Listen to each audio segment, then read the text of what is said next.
Bueno, podéis ir acabando de coger lo que necesitéis, no os preocupéis, pero vamos a ir empezando.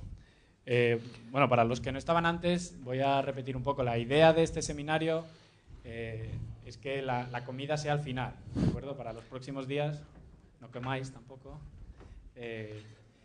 Entonces será como de 1:30 a 2:30 y de 2:30 a 3 para tomar algo, porque si no, la verdad es que es un poco lío hacerlo así, pero hoy a las 3 era muy tarde.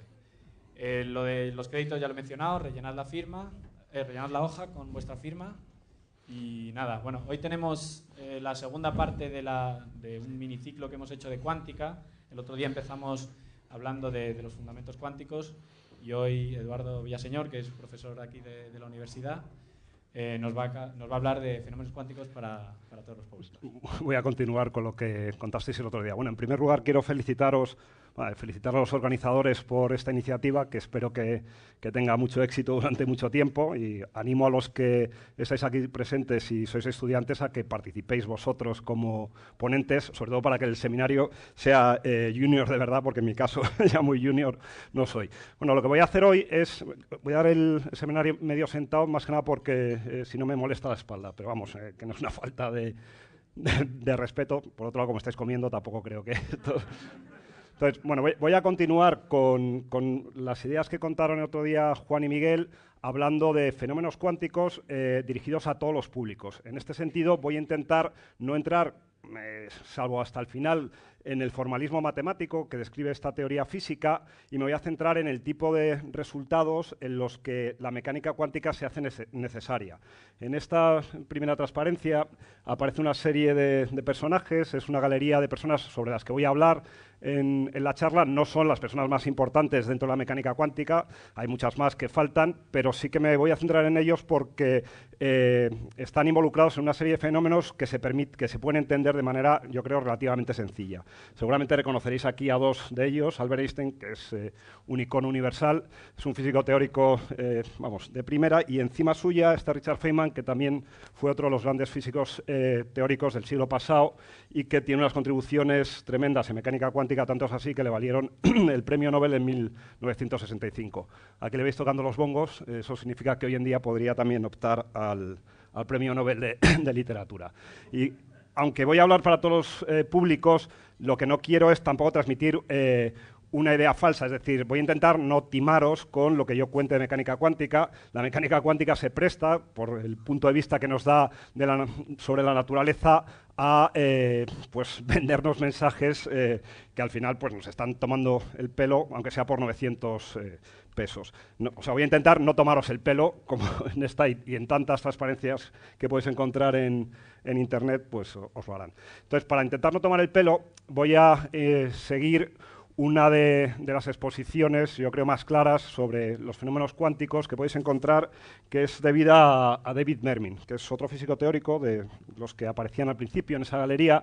De hecho, es el único que está vivo, y es una persona que se ha dedicado de una forma bastante exitosa a la divulgación de la física. Tiene mucho, vamos, aparte de ser un investigador de primera, y tiene muchos artículos que os invito a leer. Aquí os he puesto dos de ellos, uno en el American Journal of Physics, que es una revista en la que se publican resultados de física con la idea de que un estudiante de carrera pueda entenderlos y acercarse a los fenómenos. Si no la conocéis, os invito a que naveguéis en ella. Y luego, pues, otro artículo en Physics Today en los que se va a basar la primera parte de la exposición. De hecho, sobre este primer artículo, Richard Feynman, que os he comentado antes, dijo que era el mejor artículo de mecánica cuántica que había leído jamás. O sea, que os invito a leerlo, no porque lo diga yo, sino que hay gente más relevante que ha alabado ese trabajo. Y lo que voy a hacer es acercarme a una serie de fenómenos cuánticos sin entrar al principio en los aspectos matemáticos. Es decir, en ese trabajo, y en lo que yo os voy a contar,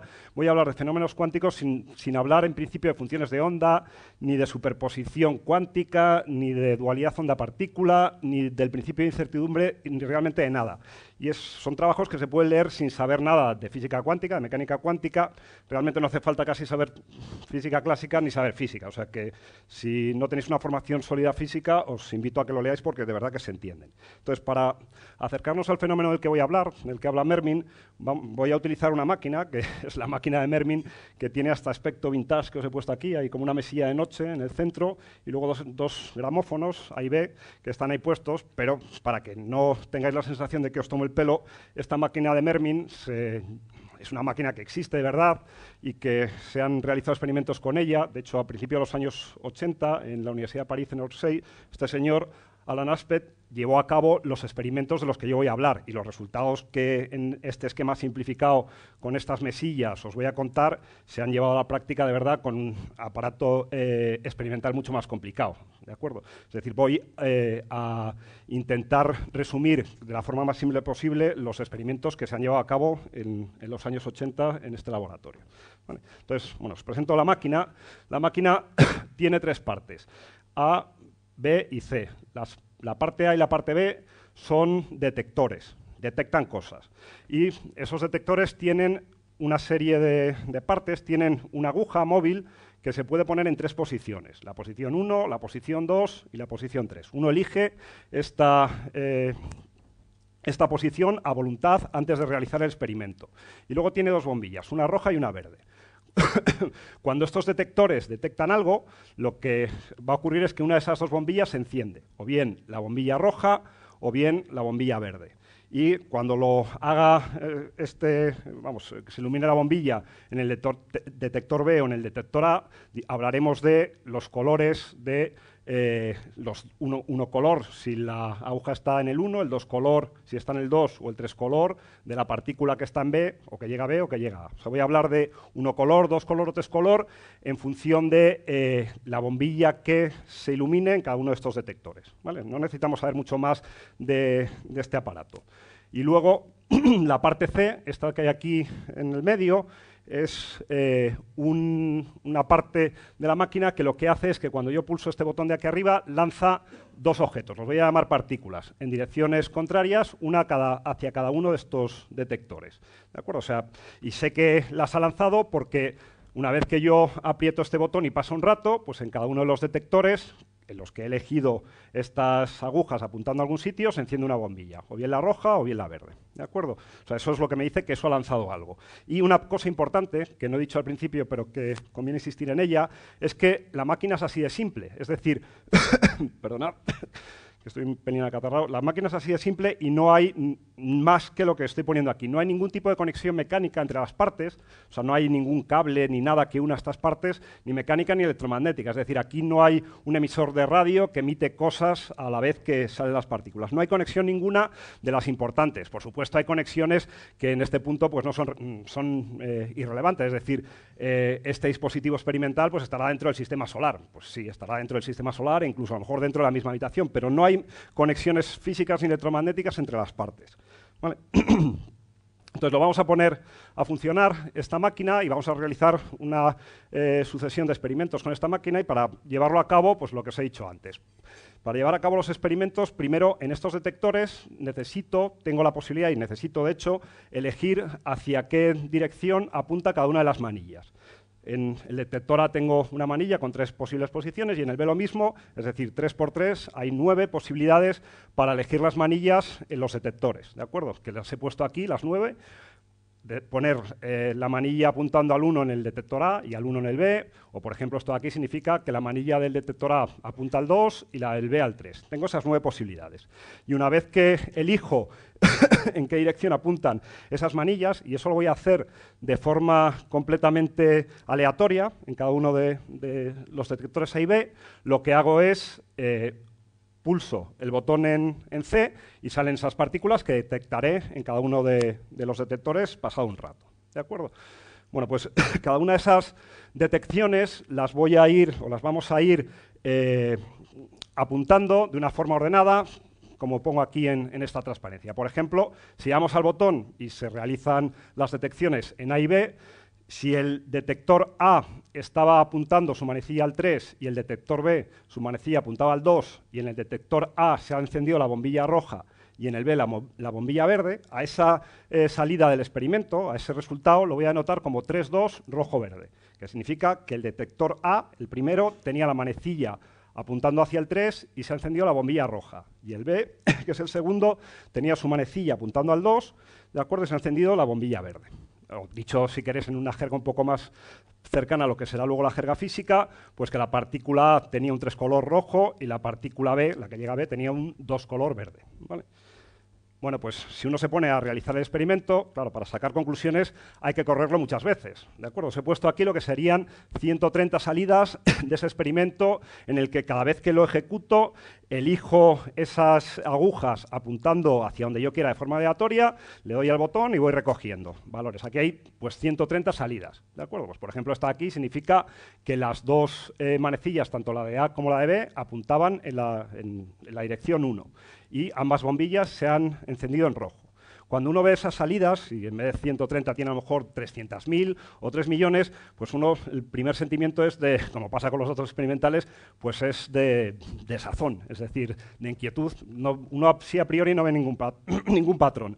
Pero si os fijáis con un poco más de calma, en estas salidas que os he puesto, ocurre una cosa que se ve enseguida, y es que siempre que las manecillas apuntaban en la misma dirección, las bombillas lucen con el mismo color. O sea, fijaos que si yo me pongo a mirar esos datos con más calma, no encontraré ninguna salida del experimento donde si las manecillas de A y de B apuntan en la misma dirección, o 1,1, o 2,2, o 3,3, las bombillas luzcan con distinto color. Eso no significa que las bombillas no puedan lucir con el mismo color si las manecillas apuntan en direcciones contrarias, ¿de acuerdo? Significa lo que estoy diciendo, que siempre que apunten en la misma dirección, los colores son el mismo. ¿De acuerdo? Eso es lo que veo ahí. Y entonces, cuando uno ve eso, o sea, el hecho experimental este que os acabo de contar, una pregunta que se puede hacer es ¿cómo puedo intentar explicar este hecho sabiendo que no existe ninguna conexión entre los detectores? Es decir, he prohibido que los detectores estén conectados con ningún aparato ni mecánico ni electromagnético. ¿De acuerdo? Es una primera pregunta que uno se puede hacer. Y entonces, la explicación más simple para dar cuenta de este hecho se debe a Einstein, Podolsky y Rosen, que os los he puesto en la primera transparencia, me voy a referir a ellos por sus iniciales, EPR, que son estos tres señores que tenéis aquí. Pues Albert Einstein no hace falta presentarle mucho. Nathan Rosen era un colaborador estrecho suyo, trabajó en relatividad general y también en mecánica cuántica, tiene contribuciones muy importantes en los dos casos. De hecho, no me resisto a contar una de las anécdotas que a lo mejor salieron el año pasado cuando en este ciclo se habló de ondas gravitacionales. La predicción de la existencia de ondas gravitacionales se debe a Einstein y a Rosen en un artículo conjunto que tienen publicado en el año 37, en el que estudian un tipo de soluciones de relatividad general con simetría. Ese artículo se publica en el 37 en una revista rarísima, y la razón es porque originalmente Einstein envió ese artículo a Physical Review, un año y pico antes, firmado junto con Rosen, colaborador suyo tanto en mecánica cuántica como en relatividad general. Y entonces pasan los meses, no reciben respuesta de la revista y pues, pasado pues, casi medio año reciben un informe del referee, del revisor del artículo, diciéndoles que lo que se dice en ese artículo, que es que se concluye que no existen las ondas gravitacionales, está mal. Que miren con más calma los argumentos que dan y que lo vuelvan a enviar. Einstein se pilla un rebote considerable, tanto es así que manda una carta muy airada al editor diciendo que quién es la revista para enviar sus artículos a revisar. Es decir, que sus artículos se publican instantáneamente, sin más ni más. Rosen, que era una persona un poco, tenía menos ego, supongo, se toma en serio las pegas del referee y durante un año está intentando convencer a Einstein de que revisen el trabajo en las líneas que dice el referee. Y en efecto, Einstein, de tonto no tenía un pelo, lo revisa, se da cuenta de que el referee tenía razón, pero en vez de volverlo a enviar a Physical Review, lo mandó a una revista de tercera desconocida para que no quedase constancia en la revista de que él había reenviado el trabajo. Bueno, pues Rosen es famoso no solamente por esta cosa que voy a contar aquí, sino por contribuciones como esta que os estoy contando de la demostración de la existencia de ondas gravitacionales. Y esta persona en el medio es Podolsky, que es la P de EPR, era un físico que yo realmente no conozco más contribución suya que esta, aunque Einstein le atribuye pues, una claridad de pensamiento y excepcional. Pero vamos, contribuciones más que la que os voy a contar yo no conozco. Entonces, bueno, pues ¿qué es lo que suponen o qué es lo que hipotizan Steenposky y Rosen? Bueno, pues lo que dicen es que para poder explicar este experimento, yo voy a suponer que cada vez que le doy a este botón, salen unas partículas que le dirán al detector, según sus propiedades, las propiedades físicas que sean, qué bombilla tienen que encender, o la roja o la verde. Es decir, que cuando yo le doy al botón, aquí sale una partícula con un libreto de instrucciones, que dice, por ejemplo, lo voy a denotar así: si la aguja de este detector, en este caso B, apunta en 1, enciende la bombilla roja. Si está en 2, enciende la bombilla roja, y si está en 3, la verde. ¿De acuerdo? Y la otra partícula, en este dibujo que he puesto aquí, le está diciendo al detector A que si el detector A apunta en la dirección 1, encienda la bombilla verde, en 2 la verde y en 3 la roja. ¿Vale? O sea, es decir, las partículas salen con un libro de instrucciones que le dice al detector qué bombilla encender. ¿Cuántos libros de instrucciones hay? Pues como tengo 3 posibles situaciones para la aguja y hay 2 bombillas, pues tengo 2 por 2 por 2, 2 al cubo, 8 estados posibles, que son esos que os he puesto aquí: rojo, rojo, rojo, rojo, verde, ¿de acuerdo? Esos que tenéis. Y lo que pasa es que con una situación como la que estoy poniendo aquí, no explico por qué cuando las agujas apuntan en la misma dirección, las bombillas lucen de forma igual, es decir, o las 2 rojas o las 2 verdes. Pero eso es muy fácil de ajustar en este esquema, y lo que nos dirían Steenposky y Rosen es, bueno, es que las partículas lo que salen es cada una en dirección contraria con el mismo libro de instrucciones. Por ejemplo, aprieta el botón y una posibilidad es que las 2 salgan, tienen que salir igual: rojo, rojo, verde, rojo, rojo, verde, las 2. Ahí seguro que garantizo que cuando detecto en A y en B, si A y B apuntan en la misma dirección sus agujas, voy a ver las bombillas luciendo en el mismo color. ¿Vale? Entonces, con esa pequeña hipótesis, que parece muy inocente, que es que está basada en nuestra interpretación de las cosas que vemos. Las cosas que vemos se deben a efectos que están causados por estados fijos de la materia que estamos detectando. Y estoy asociando unos estados fijos, en este caso, a esas partículas, que son estos de ahí.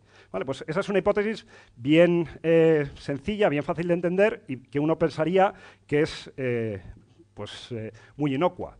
Y no lo es. No lo es porque una cuenta muy sencilla nos permite sacar conclusiones acerca de esa tabla de resultados del experimento que os he puesto antes, con 130, que la podéis extrapolar a 300.000. ¿De acuerdo? Y es la siguiente cuenta. Imaginaos que yo me hago la pregunta de, cuando yo le doy al botón, ¿cuál es la probabilidad de que las 2 bombillas luzcan con el mismo color? ¿De acuerdo? Voy a hacer esa pregunta. Y para no hacerla primero en abstracto, imaginaos que de la máquina del centro, las 2 partículas salen en el estado RV. Me hago esa pregunta. Primero, si le doy al botón y saliesen las 2 partículas en el estado RRV, ¿con qué frecuencia las 2 bombillas van a lucir con el mismo color? ¿Vale? Bueno, pues parece bastante evidente. Si el detector A y el B están los 2 apuntando en el 1,1, lucen las 2 con el mismo color y en rojo. Si están en el 2,2, lucen con el mismo color y en rojo. Si están las 2 en el 3,3, lucen en el mismo color y en ese caso verde. Pero también, si la A está en 1 y la B está en 2, voy a tener el mismo color rojo. Y si la A está en 2 y la B está en 1, también voy a tener el mismo color rojo. Es decir, de las 9 posibilidades que os contaba, en las que yo puedo seleccionar esas 2 agujas, hay 5 de ellas en las que seguro que las bombillas van a lucir con el mismo color. Y si en total había 9, pues hay otras 4, que son estas de aquí, en las que lucirán con colores distintos. Por ejemplo, si la A está en 1, la A luce en rojo, y la B está en 3, la B luce en verde, son colores distintos. ¿De acuerdo? Es decir, ¿qué es lo que estoy diciendo? Que si de la máquina siempre saliesen partículas con el estado RRV, entonces en 5/9 de las veces, cuando yo repito el experimento muchas veces, bueno, en este caso no, en 5/9 de las veces, ¿de acuerdo? Bueno, si es una probabilidad, es una fracción, cuando yo repito el experimento muchas veces, 5/9 de las veces voy a tener el mismo color, coincidencia de bombillas, ¿vale? Pero es que esta cuenta que os acabo de hacer aquí se hace exactamente igual si el estado, en lugar de ser el rojo, rojo, verde, es el rojo, verde, rojo, el verde, rojo, rojo, o porque no tiene nada de particular haber puesto el verde en esa última posición para la cuenta que yo os he hecho, o si cambio rojo por verde. Es decir, en todas estas otras posibilidades que tengo para que salgan los estados de la máquina central, 5/9 de las veces voy a tener las bombillas luciendo en el mismo color, seguro. Y de los que me quedan, recordad que eran 8, ¿de acuerdo? hay dos estados que no estoy teniendo en cuenta en esta cuenta, que son rojo, rojo, rojo y verde, verde, verde. Pero es que en esos estados seguro que siempre las bombillas van a lucir con el mismo color. Bueno, pues este argumento tan sencillo lo que nos lleva es a una desigualdad en las probabilidades, en las frecuencias, que es lo que se conoce, en este esquema simplificado, como desigualdad de Bell. Que lo que me está diciendo es que cuando yo repita este experimento, muchas veces, lo que voy a tener es, independientemente de cómo salgan las partículas con sus libretos de instrucciones de la máquina central, al menos fijaos que he dicho que aquí siempre ocurría que tenía el mismo color y aquí 5 no menos de las veces. Es decir, las coincidencias son como poco 5 no menos, pero pueden ser más. ¿De acuerdo? Es una desigualdad. Al menos en 5 no menos de las veces, cuando yo repita el experimento, las bombillas van a lucir con el mismo color. Entonces yo me voy a la máquina esa que os he puesto antes con cables y miro las veces en las que las bombillas lucen con el mismo color. ¿De acuerdo? Eso es lo que voy a hacer ahora. Bueno, esta desigualdad os he puesto aquí a Bell, que aparecía al principio, es este señor, que fue el que planteó este tipo de desigualdades sobre las frecuencias en un experimento, apoyándose en cómo modeliza uno el experimento y en concreto con esta idea de Einstein-Podolsky-Rosen en el que se supone que las partículas aparecen o salen de una máquina central con un libro de instrucciones fijo. ¿De acuerdo? Entonces, si eso es verdad, si Einstein-Podolsky-Rosen tienen razón y esas partículas salen con esos libros de instrucciones, cuando yo repita el experimento, al menos 5 no menos de las veces va a pasar esto, que lucen con el mismo color. Bueno, pues uno mira, lo que os decía, la lista de resultados del experimento y se encuentra con que la cruda realidad nos dice que no, ni 5 no menos de las veces ni un número superior. La mitad de las veces las bombillas lucen con el mismo color.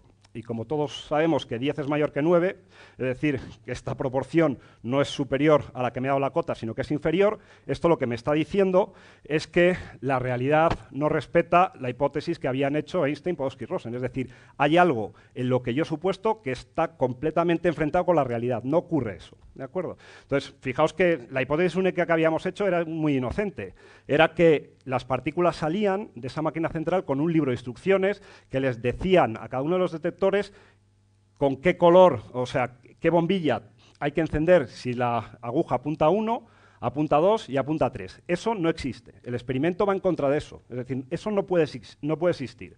Pero, y eso es lo primero que me está diciendo, esa visión de la realidad no es correcta. Pero hay una cosa que es un pelín inquietante, y es que yo en esas máquinas que os he puesto, en esta máquina que os he puesto al principio, como la vuelvo a poner, no sé si seré capaz de volver rápido, no hay conexiones entre los elementos y no estoy obligado a ponerlos de forma simétrica, es decir, este detector no tiene por qué estar a la misma distancia que este, ¿de acuerdo? Yo puedo ajustar las cosas de manera tal que, dejadme decirlo así, este esté más cerca, suponiendo que todo sale a la misma velocidad, y este más lejos, y la detección se produzca primero en B y luego en A. Eso lo puedo ajustar, ¿de acuerdo? Puedo ajustar las distancias.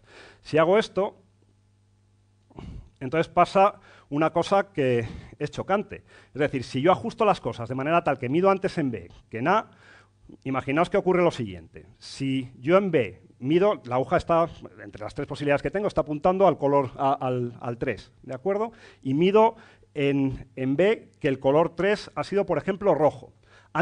Antes de hacer la medición en A, que está más lejos, ¿qué sé sobre lo que se va a obtener en ese experimento de medida?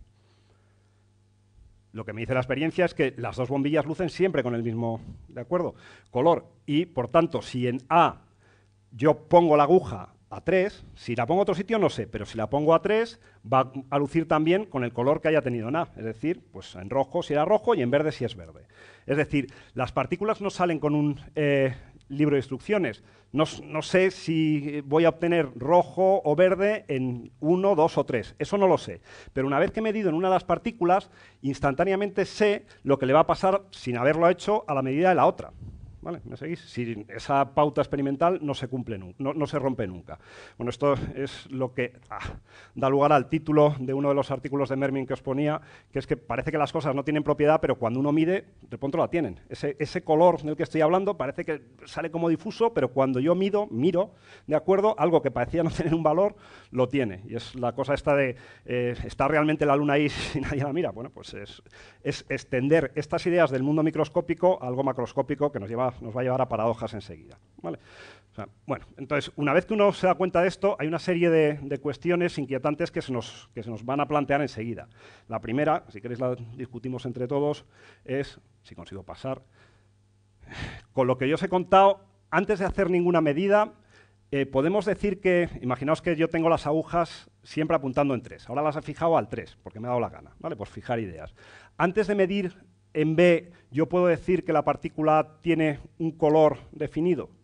Si yo me hago esa pregunta, ¿a qué me lleva la lógica de lo que os he contado antes? Pues me lleva a decir que no, porque ¿qué tiene especial el 3 frente al 2 o al 1? Yo podría rehacer este razonamiento que os voy a hacer ahora con las otras posiciones, y si mi respuesta es que sí tiene, antes de medir, sí tiene un valor determinado el color del 3, pues también lo tendría el 2 y el 1, y entonces las partículas saldrían con un libro de instrucciones con colores en cada uno de las 3 posiciones. Y eso no pasa porque va en contra de la experiencia. Es decir, la partícula esta A, antes de medir en B, no tiene un valor fijo de su color. Pero en cambio, si yo mido en B y obtengo, por ejemplo, rojo, algo que no estaba definido, que era el valor de ese color en la partícula A, ¿qué podemos decir que ha ocurrido? Pues que sí lo tiene, porque con total seguridad, antes de que midamos, y desde luego cuando uno mide se da cuenta de ello, el detector A, si en B el 3 color ha sido rojo, me va a dar una salida que es que A tiene el color el mismo, el rojo, ¿de acuerdo? Y entonces, la siguiente pregunta que uno le surge es, bueno, esta disposición experimental de la que yo os he hablado, os he dicho que yo puedo acercar o alejar las cosas como me dé la gana. Es decir, el detector B, que es el primero que detecta, puede estar muy cerca de la máquina que emite, y el A lo puedo poner todo lo lejos que yo quiera. ¿De acuerdo? O sea, idealmente la puedo mandar a otra galaxia. Y entonces la pregunta es, ¿qué es lo que ha pasado? Cuando yo he medido en B, ¿ha habido algo en el sistema que se ha propagado de esa medida a la partícula A y le ha dicho en qué color tiene que estar cuando antes no lo tenía? Y si eso ha ocurrido, ¿a qué velocidad se ha propagado? Entonces, la respuesta a esa pregunta, si uno se la hace, ¿cuál es su...? Pues la respuesta es que, como yo puedo alejarlo lo que me dé la gana, la velocidad de propagación no solo es fantasmagórica, sino que es instantánea. Es decir, a velocidad infinita parece que se ha transmitido algo que le dice desde la medida en B a A en qué color tiene que lucir la bombilla. Y entonces cuando uno ve esto, dice, pues ya está, date. O sea, podríamos utilizar esto para transmitir señales más rápido que la luz, de hecho a velocidad infinita. Y lo que pasa es que aquí, en esa parte del razonamiento, hay algo que falla, y es que algunos, no sé si estoy hablando para muchos físicos, para ninguno, o si me estáis siguiendo más o menos. Bueno, o sea, aquí lo que falla es que es verdad que si yo mido en B, voy a saber con seguridad qué va a pasar en A. Pero para poderle decir al señor que está en A qué es lo que va a obtener en su proceso de medida antes de que mida, yo le tengo que mandar la información de B a A. Y para mandar información yo necesito mandar una señal de radio o lo que sea. Es decir, esas señales en las que yo sí que estoy mandando información, le estoy diciendo a A qué es lo que va a salir cuando mida, esas sí que están limitadas a moverse como mucho a la velocidad de la luz. Y, por tanto, el que yo sepa en B qué es lo que va a obtener la medida de A, no sirve para decirle a A antes de que mida, ¿de acuerdo?, qué es lo que va a obtener, porque necesito enviar información, ¿vale? O sea, que es verdad que en este esquema parece que he tenido una transmisión de algo que va de B a A a velocidad infinita, pero ese algo que se ha transmitido no es información, no puedo usarlo para mandar mensajes, ¿vale? Bueno, pues esto es lo que es una de las cosas que en mecánica cuántica recibe un nombre, y es entrelazamiento cuántico, entanglement, y que tiene que ver con que del sistema que estoy hablando, de dos partículas, realmente es un único sistema. No hay una partícula, es un sistema compuesto en el que cuando yo mido en A o en B, estoy midiendo en todo el sistema, no solo en una parte. Está entrelazado, ¿de acuerdo? No voy a entrar todavía en esto, y no sé si me va a dar tiempo a entrar mucho, pero bueno, primera cosa de la que quería hablar es que hay un fenómeno extraño, que es este entrelazamiento al que no estamos acostumbrados en el mundo macroscópico, aunque podría haber un entrelazamiento, si queréis, clásico, y que da lugar a estas situaciones completamente, si queréis, desconcertantes o inquietantes. Otra cosa de la que voy a hablar, antes de hablar del formalismo matemático, es del experimento de la doble rendija, que, como bien apuntaron Miguel y Juan hace 2 semanas, Richard Feynman decía de él que si uno entendía perfectamente el experimento de la doble rendija, entendía perfectamente la mecánica cuántica. Tanto era así que en los primeros análisis del experimento de la doble rendija hechos por Feynman, que os he dicho hace un rato que fue uno de los grandes físicos teóricos del siglo pasado, ese afán de intentar entenderlo y llevar a contradicciones le llevó a plantear falacias, es decir, a cosas que están mal de forma grosera.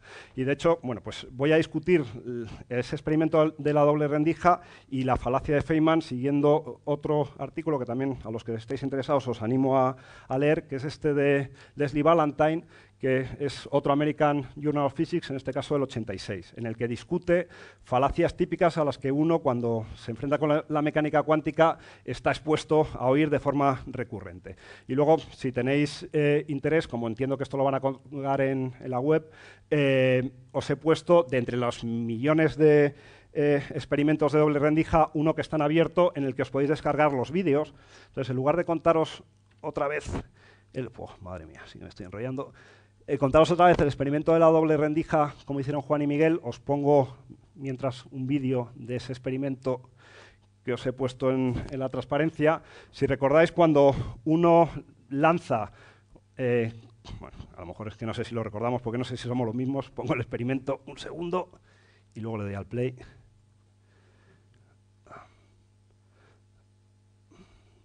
O sea, el experimento de la doble rendija es un experimento en el que uno bombardea, en el caso interesante, con partículas subatómicas, una pantalla en la que hemos hecho dos aberturas, dos rendijas, ¿de acuerdo? Y lo que mira, aquí tiene un detector, si queréis, que se va iluminando píxel a píxel cuando esas partículas le llegan. Entonces, la intuición clásica, si uno en lugar de lanzar electrones lanzase pelotas de tenis y tuviésemos unas rendijas macroscópicas para que cupiesen las pelotas de tenis, lo que uno espera en la salida de ese experimento pues son dos franjas centradas más o menos en torno a las rendijas. Ese experimento lo habéis hecho seguro en algún laboratorio de carrera con luz o con láser, y cuando uno hace el experimento con láser no pasa eso. Lo que pasa es un fenómeno típico que tiene que ver con la naturaleza ondulatoria de la luz, que es un patrón de interferencias en el que uno ve claros y luces y sombras según la amplitud se refuerce o se cancele, ¿de acuerdo? De la onda, del que nos contaba el otro día. Nos contaban el otro día Miguel y Juan. Entonces, este experimento de la doble rendija, entonces os pongo el vídeo, si consigo que arranque. Lo que os decía es que cuando es interesante es cuando uno lo lleva a cabo con partículas atómicas, y los experimentos hoy en día se saben controlar hasta el punto de lanzar cada vez, tener en vuelo una única partícula, por ejemplo, un único electrón o un único átomo. Es decir, lo que vamos recibiendo en esa pantalla que está al final es un clic que se ilumina un píxel donde la partícula que he lanzado choca contra la pantalla. Entonces, cuando uno tiene pocos eventos, pues la cosa no dice mucho, pero según vas lanzando más y más y más, fijaos lo que ocurre. En ese proceso en el que yo controlo la cosa para estar seguro de que en vuelo cada vez solamente hay una partícula, no hay interferencias entre varias, que pueda haber volando más de una. Si voy a acelerar un poco la película y uno va recogiendo muchísimos eventos, lo que ocurre es que lo que sale de ese experimento no son dos franjas centradas en frente justo de la rendija, sino que aparece un patrón de interferencia, que es un patrón de interferencia de probabilidad, tiene que ver con los histogramas. O sea, donde está más blanco es donde más se ha recibido y donde está negro es donde no han hecho clic las cosas. Lo que tengo es un patrón de interferencia parecido, o vamos, igual, al que tengo los fenómenos ondulatorios de la luz, aunque su significado es distinto. ¿Vale? Entonces, esto le llevó a Feynman a hacer la siguiente afirmación. Vuelvo a pantalla completa. Esto me lo salto porque lo contaron el otro día muy bien. Bueno, lo que Feynman dijo fue lo siguiente. Imaginaos que yo tapo una rendija. Tengo dos rendijas, a una la llamo 1, a la otra la llamo 2. ¿De acuerdo? Entonces, si yo tapo una rendija y lanzo esas partículas, lo que se obtiene en el experimento, no tengo las películas, pero es absurdo que os las ponga, lo que tengo es algo muy parecido a lo que uno espera al lanzar pelotas de tenis. Una franja de mayor intensidad donde ha habido más clics aquí centrada enfrente de la rendija y por aquí menos, decae. ¿De acuerdo? Eso es, estos clics lo que me están dando es de una forma visual cuál es la probabilidad de que si yo tapo una rendija haga clic en un punto X de la pantalla. ¿De acuerdo? Si yo tapo la otra rendija, tengo un patrón similar, pero ahora enfrentado a la otra rendija. Y entonces Feynman razonaba de la siguiente manera. Bueno, pues las partículas tendrán que pasar por algún sitio. Como pasar por la rendija 1 y pasar por la rendija 2 son sucesos excluyentes, entonces la probabilidad de, cuando yo tengo las dos abiertas, de que haga clic o tener una detección en un punto X de la pantalla, yo sé que la probabilidad de sucesos excluyentes es la suma de probabilidad. Debería ser la probabilidad de 1, es decir, cuando tengo una de las rendijas tapada, más la del otro, cuando tapo la contraria. Y lo que pasa es que en el experimento, si sumáis, estos son clics, son las probabilidades, son los histogramas, si sumáis esas dos cosas, obviamente esa suma no da patrones de difracción, refuerza y no hay sombras en esos sitios. Y entonces la conclusión a la que llegaba Feynman era, bueno, pues como es evidente que el experimento contradice este hecho, solamente pueden pasar dos cosas. O bien que las partículas atómicas no cumplen las reglas de la probabilidad, algo un poco drástico, o bien que para las partículas atómicas pasar por la rendija 1 y pasar por la rendija 2 no son sucesos excluyentes. Es decir, una cosa que oye uno mucho es que las partículas cuánticas pasan simultáneamente por ambas rendijas, para justamente salvaguardar el hecho de que no he tenido esa suma de probabilidades. ¿De acuerdo? Yo quiero que la probabilidad se siga conservando, pero esas dos cosas, si fuesen excluyentes, me tendrían que haber dado el resultado del experimento, cosa que no ocurre. Bueno, pues la parte de la falacia de Feynman es que, y con esto también refuerza la idea que he intentado contar con la máquina de Mermin, es que es verdad que cuando uno trabaja en mecánica cuántica va a estar sujeto a probabilidades, a resultados, a frecuencias de resultados de experimentos. Pero esas probabilidades hay que manejarlas con cuidado, es decir, las probabilidades siempre van condicionadas. Cuando uno mantiene la situación del experimento constante, uno no cambia los condicionamientos, las cosas no son peligrosas, pero es que en este experimento sí cambiamos las condiciones, es decir, a las probabilidades estas que he escrito aquí, a las que se refiere Feynman, son realmente probabilidades condicionadas. En la primera, a medir en X cuando tengo abierta la rendija 1. La otra es medir, que haga clic en X de la pantalla cuando tengo solamente abierta la rendija 2. Y la última es cuando tengo abiertas las dos. Y claro, cuando uno lo ve así, no hay ningún problema lógico, porque cuando yo cambio los condicionantes, esa suma de probabilidades no se tiene por qué cumplir. Esto no significa que la partícula cuántica no pueda hacer esas cosas estrambóticas. Lo que estoy diciendo es que no es una consecuencia lógica de este hecho. ¿De acuerdo? O sea, que uno no se tiene que llevar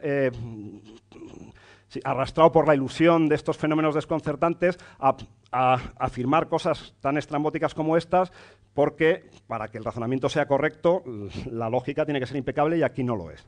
¿Vale? Bueno, pues con estos dos experimentos que os he contado, a uno le surge una pregunta y es, ¿hay alguna teoría física que sea capaz de darme de forma correcta el que en el experimento este de la máquina de Mermin la mitad de las veces las bombillas lucen con el mismo color o me dé de forma correcta la probabilidad de hacer clic en esa pantalla de la doble rendija cuando lanzo electrones? Y la respuesta a esto es que sí. La mecánica cuántica es una de las teorías físicas, de hecho la más potente que tenemos hoy en día, y justamente permite deducir estos dos hechos que os he contado y muchos más. Lo que pasa es que la mecánica cuántica a día de hoy es un misterio, y en palabras del propio Mermin, estos lo escribo aquí, Mermin una vez dijo, cuando le preguntaron cómo resumiría hoy en día lo que el diccionario que nos permite entender la mecánica cuántica, que se llama Interpretación de Copenhague, es decir, si él entendía de verdad lo que estaba haciendo, y la respuesta que dio ante esa pregunta fue que si tuviese que resumir en una sola frase lo que significa esta interpretación de Copenhague, que es como uno entiende, si queréis, de forma ortodoxa la mecánica cuántica, es algo así como cállate y calcula. Es decir, no pienses en lo que haces, haz unas cuentas en las que no vamos a pensar qué es lo que significan y obtengamos una serie de resultados. Y este hecho podría bastar si la mecánica cuántica no fuese una teoría física. Una cosa que sí quiero contar, no sé si me va a dar tiempo, es que no sé si me va a dar tiempo, casi seguro que no, porque estamos a 45, pero bueno, es que las teorías físicas tienen en su origen un germen que las hace vulnerables, y es justamente su afán de universalidad. Cuando uno pone una teoría física, que hay muy pocas que merezcan ese nombre, la mecánica cuántica es una de ellas, esas teorías físicas se ponen con el afán de que sirvan para describir cualquier fenómeno. Luego la realidad es más tozuda y lo que hace es que las teorías físicas tengan un rango de aplicabilidad. ¿de acuerdo? Pero nacen siempre con un afán de ser universales, de poderse aplicar siempre. Y lo que le pasa a la mecánica cuántica es que ese régimen en el que nos falla no hemos sido capaces de encontrarlo. Es decir, nosotros, todos los experimentos, si queréis, atómicos que hemos hecho, están perfectamente descritos por la mecánica cuántica. Hay efectos macroscópicos, no solamente microscópicos, en los que la mecánica cuántica tiene cosas que decir y lo que dice es exactamente lo que se ve. Y lo que pasa es que nuestros sentidos están acostumbrados a un mundo que es clásico. Clásico porque esas cosas que os acabo de contar de la doble rendija o de la máquina de Mermin no ocurren, no las percibimos, por suerte para nosotros, porque si, con la mente que tenemos hoy en día, pues si no nos volveríamos locos. Entonces, ese afán de universalidad no ha sido superado por los experimentos. Y entonces, las teorías físicas no solamente nos permiten sacar resultados sobre los experimentos de la naturaleza, sino que también nos permiten entenderla. Es decir, la visión que tenemos de la realidad está siempre, o por lo menos desde el punto de vista científico, fijada por el modelo de realidad científico que usamos, la mecánica newtoniana, a la que estamos acostumbrados, aunque esa tiene un rango de validez que ha sido delimitado, pues velocidades altas, etcétera, ¿de acuerdo?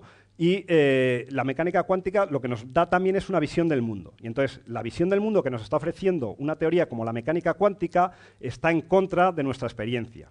Y por eso, aunque desde el punto de vista físico pueda valer con una frase como cállate y calcula, si queremos intentar entender la realidad a través de esa teoría, necesitamos entender algo más que los cálculos, ¿vale? Y la gente se ha lanzado a intentar entender ese tipo de cosas. Entonces, os cuento muy rápido el formalismo más que nada, porque en la próxima charla sí que harán algún tipo de cálculo. Entonces, bueno, las teorías físicas, cualquiera, la mecánica newtoniana o la mecánica cuántica, están asociadas a una serie de conceptos físicos, tienen una serie de fenómenos físicos que vamos a querer describir, luego tienen un formalismo matemático, que es el que me va a permitir hacer las cuentas para predecir probabilidades en la salida de un experimento, y luego hay unas reglas de correspondencia, que lo que nos van a permitir es trasladar esos fenómenos físicos a las cuentas matemáticas. Eso lo van a tener todas las teorías físicas. Esas reglas de correspondencia lo que nos permiten es hacer operaciones, pero esas operaciones no tienen por qué tener significado físico. Es decir, lo importante es que hay unos objetos físicos que quiero estudiar, unas reglas de correspondencia, yo traslado al mundo matemático mi problema, hago cuentas que pueden tener interpretación o no y saco un numerito que es una solución matemática formal del experimento que yo estoy analizando y lo devuelvo a la realidad por las reglas de correspondencia otra vez. Eso lo tienen todas las teorías físicas. La mecánica cuántica también lo va a tener. El problema que tiene la mecánica cuántica es que, al contrario de lo que ocurre con la mecánica clásica, esas reglas de correspondencia son raras. Son unas reglas de correspondencia que van en contra de la intuición. Por ejemplo, en mecánica clásica, la posición de una partícula, que es un concepto físico, se asocia con un conjunto de números. Pues si yo cojo unos ejes, que sean pues, la esquina de esta habitación, aquella de allí, pues refiero a los ejes cartesianos, la posición de la yema de mi dedo, y esos son 3 numeritos, ¿de acuerdo? Y esa asociación, esencialmente todas las personas están dispuestas a aceptarlas sin grandes aspavientos, aunque el concepto de número real, es un concepto bastante no trivial, ¿vale? Pero aunque eso es así, esa asociación es natural y estamos acostumbrados a ella. El problema es que en mecánica cuántica ese tipo de asociaciones no son las obvias. Y entonces, por terminar con un ejemplo, os cuento rápidamente la partícula clásica y cómo describe uno una partícula cuántica. Pues si uno quiere describir, si un sistema físico que a uno le interesa es una partícula puntual sometida a unas fuerzas, como uno hacía en primero de las asignaturas de física que hayáis tenido, pues uno sabe que las cosas que uno puede medir, las cosas que van a devolverme en los experimentos, observables, cosas que uno puede ver sobre ese sistema, son posiciones, velocidades, que las voy a llamar momentos, o en general, cualquier función de posiciones y velocidades. Esos son los observables típicos que uno puede, cosas que uno puede medir con una partícula. ¿Vale? ¿Qué es lo que hace uno cuando va a medir una partícula? Pues esa partícula se encontrará en un cierto estado. A esos estados, al final, cuando uno tiene el máximo conocimiento sobre ellos, los voy a llamar estados puros y vienen de conocer exactamente sobre una partícula dónde está y a qué velocidad se mueve. Si yo conozco una partícula clásica, dónde está en un instante de tiempo y a qué velocidad se mueve, ¿de acuerdo? Eso me permite saber cuál va a ser el resultado de cualquier experimento. En ese instante de tiempo, porque cualquier función f de q y p, si yo conozco q y p, la conozco, la puedo evaluar, y de hecho en cualquier instante de tiempo, no solo ese instante de tiempo, porque tengo las leyes de Newton, que me dicen que la posición La variación de la posición respecto del tiempo es esencialmente el momento, la velocidad, bueno, con una masa de factor de conversión entre medias de la partícula, y luego la variación del momento, pues es la fuerza. Estas son unas ecuaciones que pueden ser muy complicadas, no lineales y tal, pero que en situaciones razonables lo que me van a permitir es, conocido el instante inicial, conocer el instante a cualquier tiempo, y por tanto conocer cuál va a ser la salida de cualquier experimento a cualquier instante de tiempo.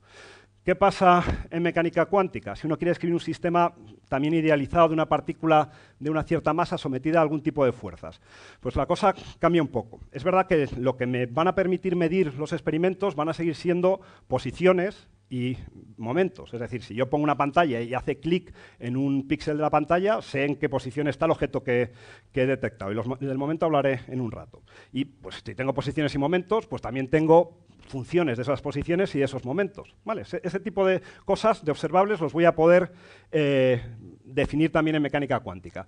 Sin embargo, esos observables no van a ser tan sencillos como lo eran en mecánica clásica, como vectores en un cierto espacio Rn. Eso no va a pasar. Vale, ahora perfilo un poco más esto.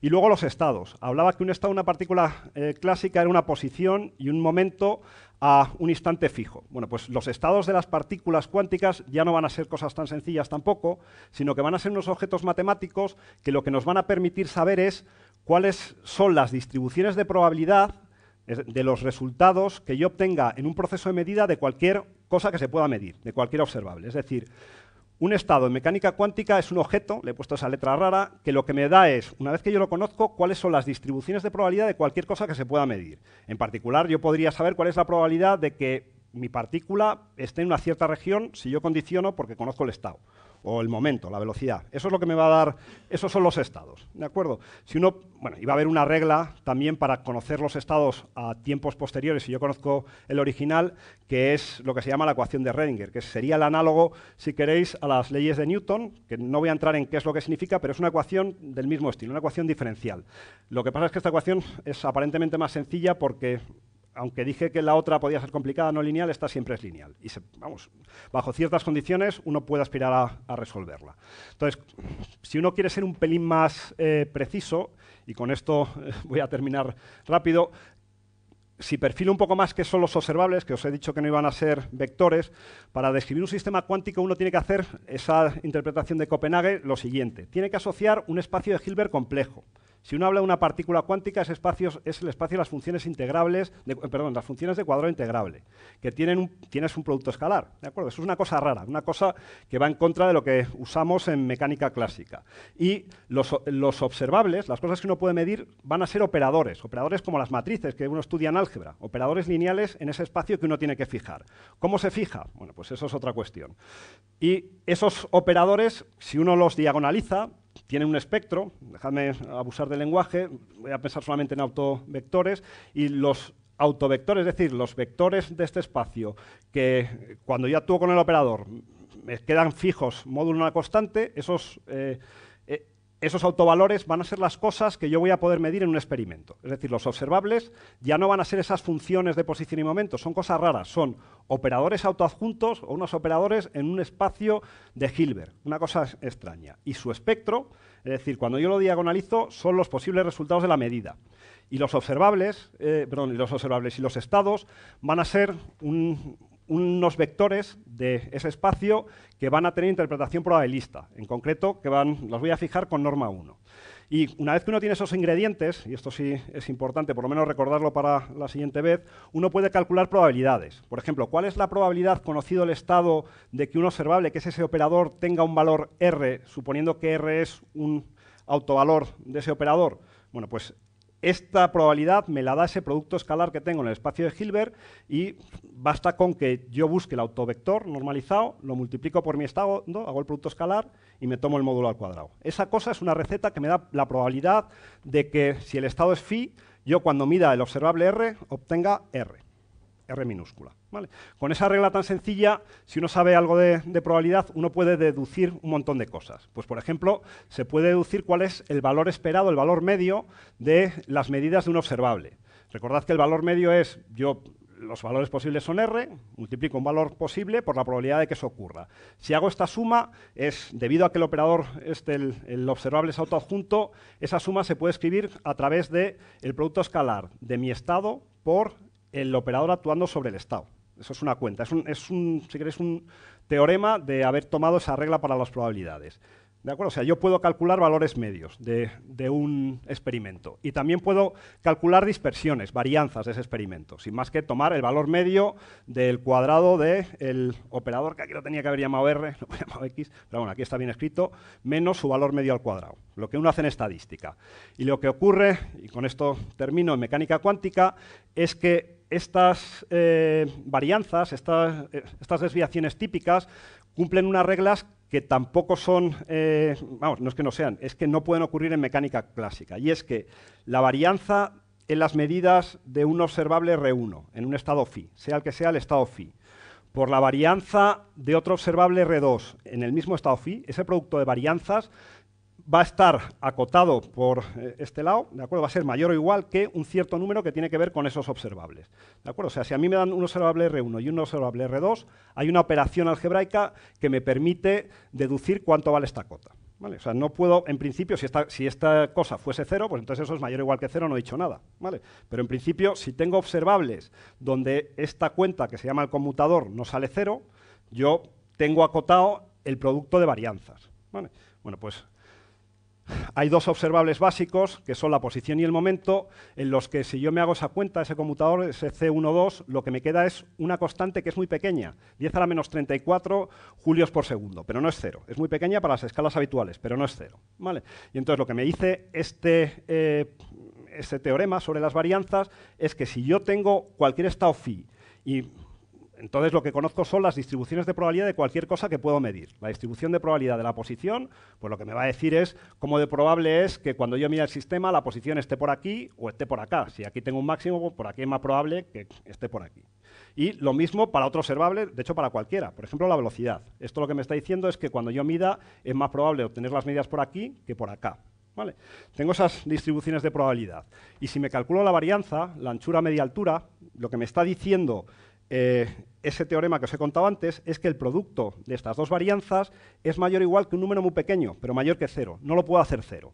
Es decir, yo no puedo preparar mi sistema, encontrar una phi, de manera tal que la probabilidad, o sea, que la distribución de probabilidad de la posición y del momento estén completamente picadas, porque si son distribuciones que están picadas exactamente en un punto, tendrían anchura 0 y entonces tendría 0 mayor que 0, una contradicción. Eso no puede ocurrir, ¿vale? Esto es lo que me dice, esto es lo que se llama el principio de incertidumbre. No puedo preparar estados donde esa varianza para posición y momento la consiga hacer 0, ese producto de varianzas. Pero no hay que confundir, y con esto termino, con que, otra de las cosas típicas que se oyen en mecánica cuántica, con que no se pueda medir la posición y la velocidad de un sistema simultáneamente con la precisión que uno le dé la gana. El ejemplo más tonto, para el que tenga alguna noción de física en la cabeza, es yo mando partículas con momento p a través de una rendija, tendré un proceso de difracción, pues me cambiará de entrar así hacia otro lado, yo pongo una pantalla a una distancia L con unos píxeles, la anchura de este píxel lo que me va a dar es la precisión que tenga, la medida de la posición.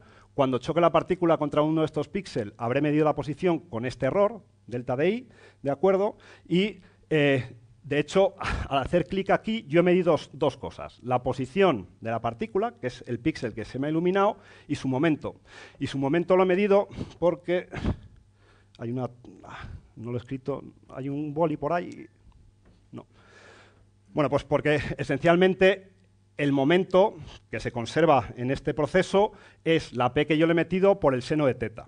Es decir, si yo conozco este clic, conozco este ángulo. Si conozco este ángulo, conozco el seno. Si conozco el seno, conozco el momento con el que me ha llegado la partícula ahí. Y con la precisión que yo quiera, porque ese producto de precisiones, si yo lo calculo, va a ir dividido por 1 partido por L. Si hago la L muy larga, muy grande, ese producto de precisiones se me va a ir a 0.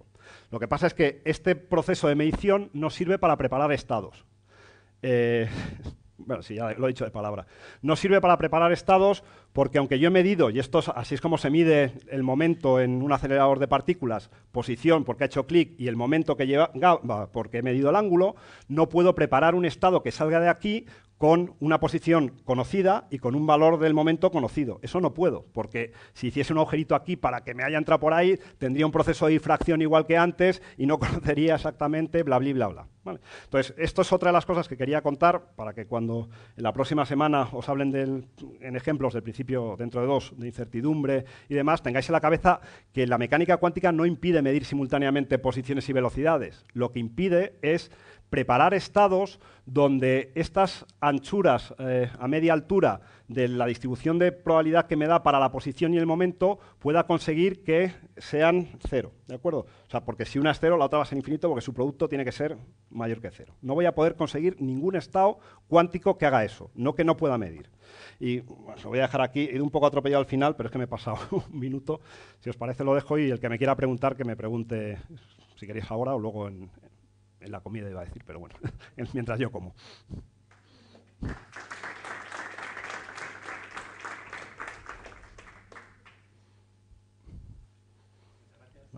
Sí. Muchas gracias, Eduardo, por la charla. Si alguien tiene alguna duda, alguna pregunta, un comentario. Nada al respecto, no puede ser que no haya duda. Bueno, si no, cualquier cosa podéis preguntar. Claro, podéis preguntarme ahora si queréis, mientras yo me tomo algún pisco labis, más que nada por no desmayarme. Bueno, también si queréis comer ahora cosas que quedan. Y nada, bueno, os recuerdo, 2 semanas vuelve a haber seminario, será la tercera parte de este miniciclo de cuántica. Intentaremos que sea antes, vamos a ahora hablarlo para reservar. Si alguien quiere dar una charla, que nos lo diga o nos mande un correo electrónico. Si alguien no ha recibido el correo electrónico anunciando esta charla, también que nos lo diga para incluirle.